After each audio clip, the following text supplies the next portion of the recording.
There's a pastor who tells the story of a young couple who joined his congregation for Sunday morning worship. This young couple entered the building quite disheveled looking. At first appearance, you might assume that they were homeless. And as they entered the auditorium, they found themselves sitting in front of an older couple, an older, well-respected, well-esteemed, very well-dressed couple in the congregation. The contrast between this older couple and the younger couple could not have been stronger. But it was during the greeting time in this Sunday morning service where this older couple reached out to the younger couple. They introduced themselves. They got to know one another. Not only that, but the older couple took the opportunity to introduce this younger couple to the other families around them. These other families took interest in this young couple as well. And even after the Sunday morning service, they continued to get to know this young couple, to learn about their lives, and to welcome them to their church family. This young couple later emailed the pastor and told the pastor that they had been visiting several churches in the area recently, and that theirs was the only church that welcomed them, the only church that greeted them, the only church that invited them to become a part of their church family. The pastor recounts that his sermon that day was on God's grace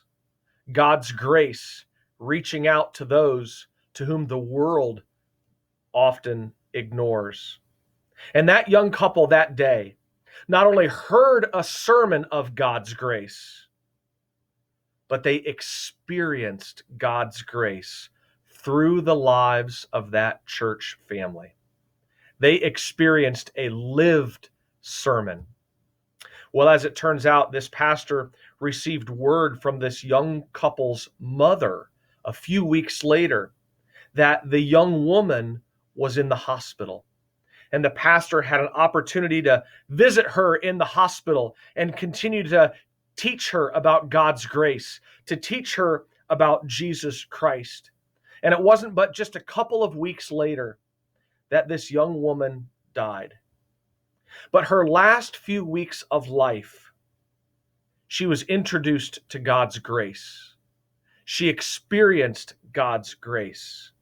She received God's grace.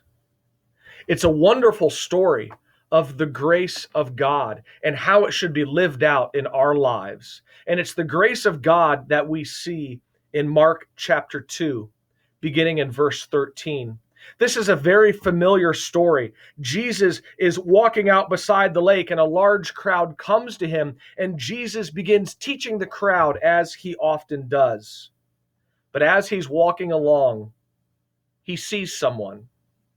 He sees someone that would have been despised by the nation of Israel.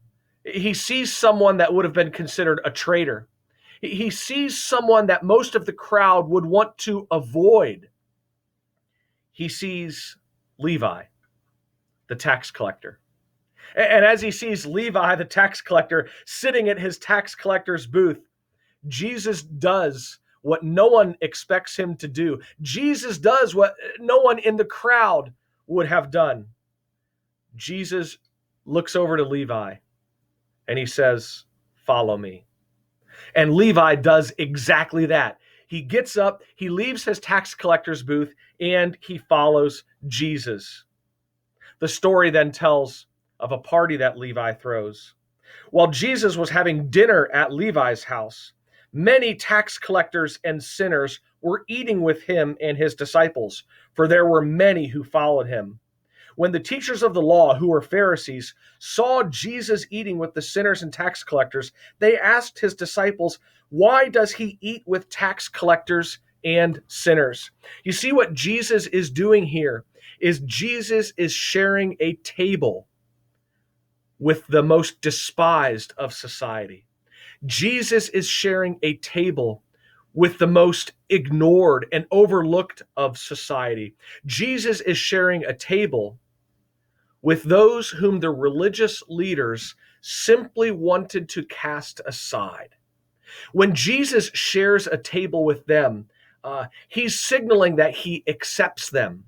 He's signaling that he welcomes them. And it's not only a signal to them themselves as they're sitting at Jesus' table, it's a signal to everybody around them who sees Jesus sitting at a table with them. Jesus is not only proclaiming a message of God's grace and acceptance towards sinners, Jesus is living a message of God's grace and acceptance towards sinners. And it rattles the religious leaders of Jesus' day, because you see, the religious leaders of Jesus' day thought that they would become unclean by associating with such people, that somehow it would pull them away from God as they interacted with this crowd. Jesus understood something. Jesus understood a lot that they didn't understand. That welcoming the sinner, that welcoming the tax collector, and proclaiming God's grace to them and embodying God's grace to them does not pull them further away from God. Rather, it brings them closer to the heart of God. Because listen to how Jesus explains his actions. Jesus turns to these religious leaders and he says, "It's not the healthy who need a doctor, but the sick. I have not come to call the righteous, but sinners." Jesus' mission as he enters our world, as he takes on flesh and becomes one of us and enters the brokenness of our world, is to meet sinners like you and me where we are. To meet sinners, to proclaim God's grace, to proclaim God's welcome, and to say, repent and follow me. And if you follow me, you are accepted by God and you become one of God's children. That is a wonderful message that Jesus proclaimed and a wonderful message that Jesus lived. And it's a challenge for you and me as well. Because sometimes I think this is an easy message for us to accept because we want to be accepted by God. We know that we're sinful and we love the message that God has accepted us. But sometimes we have a hard time translating God's acceptance of us to our acceptance of others, to our acceptance of people who disagree with us, to our acceptance of people who think differently or behave differently or even actively and vehemently reject Jesus Christ. But we are not only to receive God's grace, we are to proclaim God's grace. And more than that, we are to live God's grace. I don't know whom God will bring across your path today. There's a chance that today or in the coming days, you will cross paths with someone that you wouldn't naturally associate with.